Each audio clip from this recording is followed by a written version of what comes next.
quisiera comenzar esta grabación o esta conversación con ustedes con el proyecto que me dejó muchísimo como experiencia, y lo vamos a dividir en varios capítulos, que la verdad que no pudiera hablar del sistema de transporte masivo Trolebús de Mérida en 10 minutos ni en una hora. Asimismo, la modernización del sistema de teleférico de Mérida, Mucumbarí, así como las experiencias fuera del país y las experiencias pequeñas que tuve en Venezuela, en Trujillo, en el estado Trujillo, donde hacía algunas inspecciones pequeñas.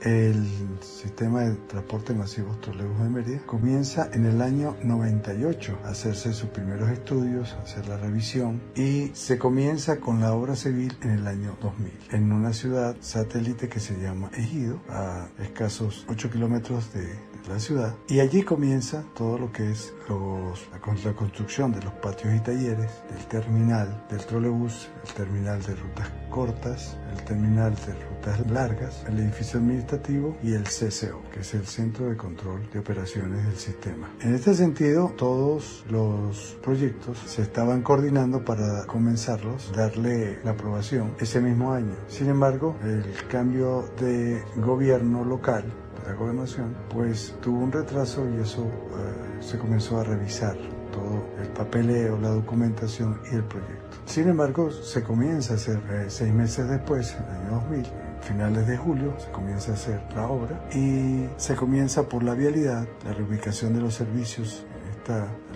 locación de Ejido por la vía Centenario, y es un sistema que desde su recorrido es de 18.5 kilómetros, desde la ciudad de Ejido hasta el núcleo de la Universidad de los Andes llamado La Hechicera. Este sistema pues se diseñó para que recorriera durante estos 18 kilómetros, 18.5, sitios donde hubiera más afluencia de pasajeros, donde los estudiantes pudieran tomar el trolebús, ya que la ruta se iba a diseñar por las diferentes facultades de la universidad, que es lo que más volumen de pasajeros movía este sistema. Pasaba también por el hospital universitario, por el centro de la ciudad y por las Américas, y finalizando en la avenida de La Hechicera. Esto se comenzó a hacer, pero hubo muchos problemas con nacientes de agua en la avenida Centenario de Ejido. Estas nacientes tuvieron muchísimos inconvenientes para desviarlos y hacer que el sistema, ampliar la vía para el sistema, fuera un poco más complicado. Sin embargo, después de un año se sale de la avenida Centenario. Bueno, quisiera destacar que este sistema de transporte masivo estaba pronosticado para que se hiciera en 2 años y medio. ¿Por qué? Porque era ampliar la ruta existente, hacer la reubicación de servicios públicos, construir las bancadas eléctricas que iban a llevar la energía hacia las subestaciones que iban a alimentar el trolebús, que eran 7, y hacer las estaciones en el medio de esta vía ampliada. Como no se iban a hacer rutas nuevas, pues se estimó que se iba a hacer en 2 años. Lógicamente, cuando comienza los trabajos de movimientos de tierra y ampliación de la vía Centenario, pues se encuentran con todas estas nacientes que, aún habiéndose hecho la topografía y la revisión de todos los servicios, pues estas nacientes no salían o no se fueron detectadas en esos estudios preliminares. Trajo como consecuencia el retraso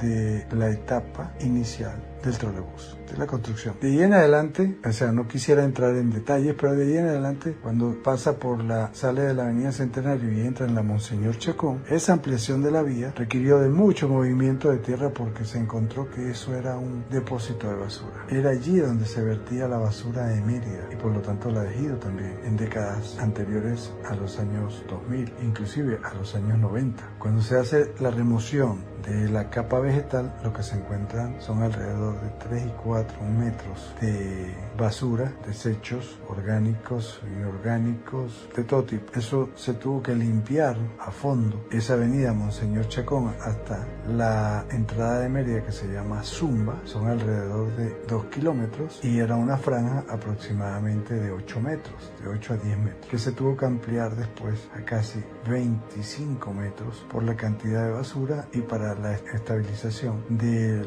nuevo material que iba a ser el relleno una vez limpiada toda esta zona. Eso trajo como consecuencia más retrasos en la obra. Se siguió construyendo el sistema y llegó el año 2004 y había que hacer una preparación y una culminación por lo menos del sistema de transporte masivo hasta un sector que se llama Alto Chama o Las Tapias en Mérida. ¿Por qué se pidió esto? Bueno, porque venían unos Juegos Panamericanos que se iban a hacer aquí en la ciudad de Mérida para el año 2005.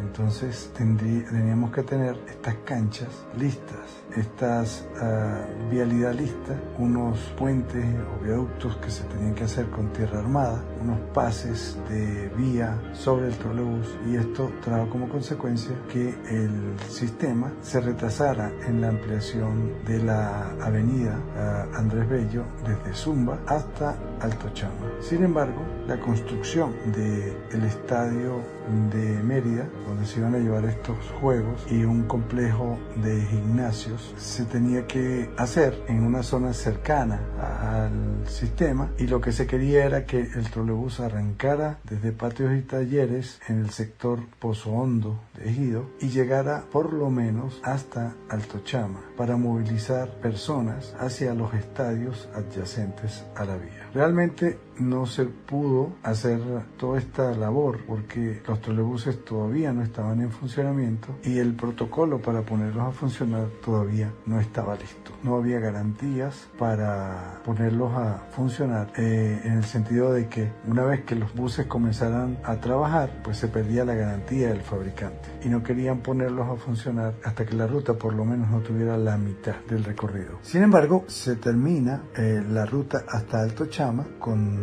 mucha dificultad, pero ya estábamos en el año 2005. Cuando se llega a esta fecha, se realizan los juegos y continúa la construcción del trolebús, nunca se paró, pero estamos trabajando en función de avenidas que no tenían un espacio idóneo para pasar el trolebús como el Andrés Bello, pero sin embargo lo que sí nos ayudó mucho era que tenían islas centrales muy amplias.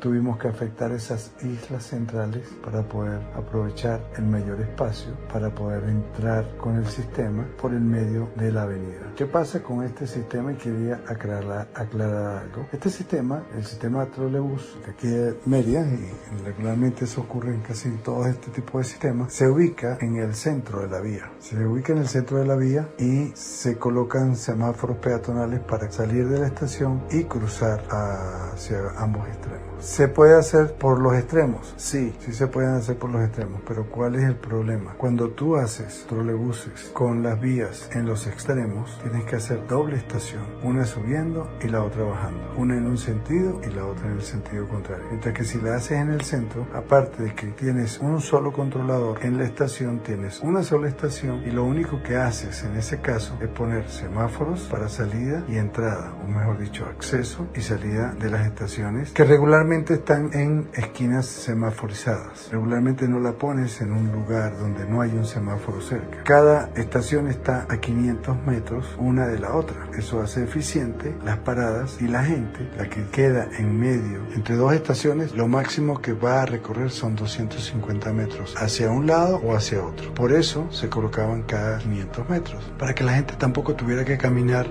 medio kilómetro, inclusive 500 metros. El que máximo camina en una estación de trolebús son 250 metros. Eso sí, una estación le queda arriba y la otra le queda en el sentido contrario. Si me escuchan hablar mucho de arriba abajo es porque Mérida es una ciudad que está en una meseta inclinada con 4 desniveles entre estas mesetas. Otra de las características que puedo hablar ahora general, porque estoy hablando de este proyecto en general, es que a medida que se iba construyendo o proyectando o terminando la ingeniería de detalle de la vialidad, que era lo importante, lo que iba a definir la reubicación de los servicios o las expropiaciones que habían que hacerse para ampliación y manejar ese tipo de expropiaciones, restaurar lo que se iba a quitar en esas ampliaciones, a hacer todo lo que es la bancada eléctrica o la ampliación de puentes, porque en este tipo de vialidad pues hay puentes pequeños y había que hacer ampliación o reforzamiento resto de puentes. Uno de los más icónicos, los más importantes, es el viaducto de la 26 o viaducto Campo Elías. Ese viaducto se reforzó y quiero mencionar que este fue el primer viaducto que se hizo en la ciudad de Mérida para comunicar el centro con la otra banda, el Llanito, la otra banda, que no había comunicación. Cuando se construye este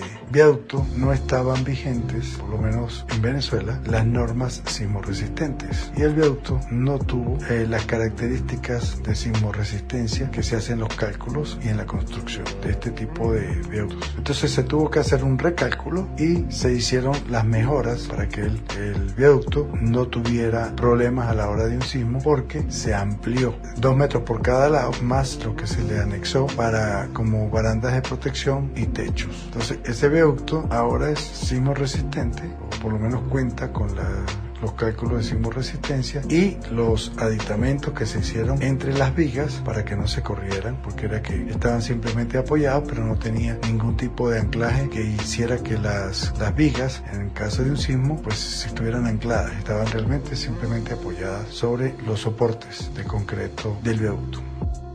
Esto por una parte. Por la otra era que había que entrar al centro de la ciudad, pasar por un sector que está al lado del aeropuerto de Mérida, que dicho sea de paso, está a 10 cuadras de la Plaza Bolívar, del centro de la ciudad. Es un aeropuerto que está prácticamente dentro de la ciudad, del casco central de la ciudad. Pasar por hacer el desvío o el cambio de sentido de la vialidad de esta importante avenida, como es la 16 de septiembre, pues tuvo muchas dificultades. Se tuvo que negociar mucho tanto con el aeropuerto del INAC, que en ese momento pues tenía la potestad pues de decirnos cuánto podíamos tomar de las áreas de protección del aeropuerto, las áreas verdes, no era mucho, y también para poder afectar menos el comercio que recorre toda esta avenida. Previo a la intervención de esta avenida, llegamos desde Alto Chama, como les había dicho antes, hasta la cabecera del aeropuerto, que se llama, o la parte baja del aeropuerto, que se llama Pie del Llano. En esa oportunidad tuve el privilegio de ser uno de los encargados de llevar la obra. Había que culminarla porque para junio se iba a inaugurar los Juegos, la Copa América aquí en esta ciudad,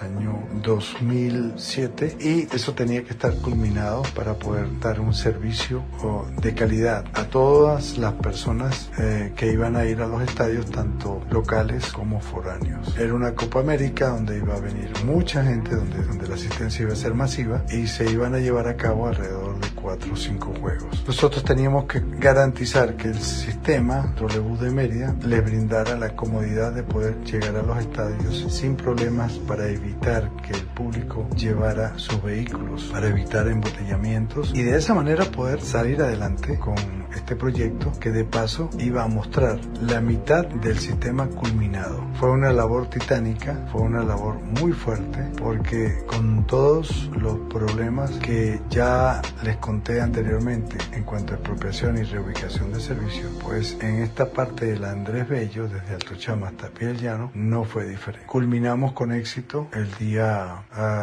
2 días antes, afortunadamente 2 días antes habíamos culminado todas las estaciones funcionando, el paisajismo de 10 parques listo, con todos sus elementos como bancos, pérgolas, fuentes, estatuas, bustos en cada uno de los parques que recorren esta avenida tan bonita como es la Andrés Bello. Habíamos hecho muros, habíamos hecho ampliación de puentes, tuvimos que cambiar todo el asfalto, la capa de rodamiento. Todo esto se culminó a tiempo. Quiero recordar que todo lo que les estoy mencionando son rasgos muy generales. No pudiera llegar a detalles, pero a medida que vayamos haciendo este ejercicio, pues les voy contando sobre anécdotas y sobre cosas que pasan en una obra que regularmente uno cree que no son importantes, pero que te enseñan muchas cosas. El personal que trabajó en esta obra, pues un personal valioso,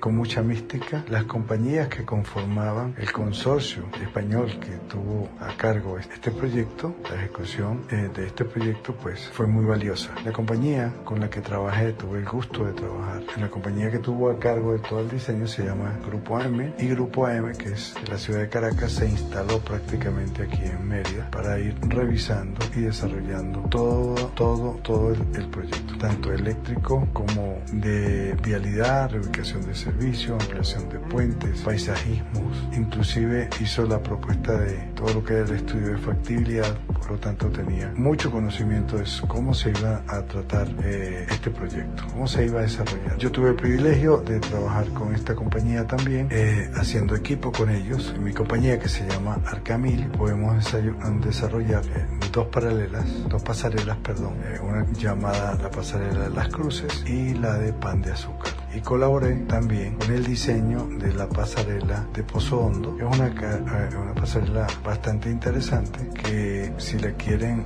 revisar, pueden revisar en cualquiera de las páginas de Google, el Sistema de Transporte Masivo Trolebús de Mérida, y ahí van a ver ustedes las estaciones, las pasarelas, y cada una de ellas pues tuvimos el privilegio de ganar premios. El Salón Malaucena en Valencia, que es como el Premio Nacional de Arquitectura que se hace en la Bienal del Salón Malaucena. Tuvimos ese privilegio de ganar varios premios, pero tengo que recalcar que el arquitecto Roberto Meneiro, el cual me apreció muchísimo porque fue como mi mentor, o fue mi mentor en ese momento, pues desarrolló proyectos grandes en el país, como el Metro de Valencia, las estaciones de la Rinconada en Caracas. Diseñó varios proyectos importantísimos. Si lo pueden buscar Grupo AM en Google, también van a encontrar todos los proyectos que él ha hecho. Interesante porque él terminó haciendo en Bolivia el teleférico más largo del mundo, que es el de El Alto a La Paz, y ahí pues pueden conocer su trabajo digno de admirar y de revisar y de ver. Grupo AM, Roberto Meneiro, la revista Entre Rayas, pueden revisar su trabajo también.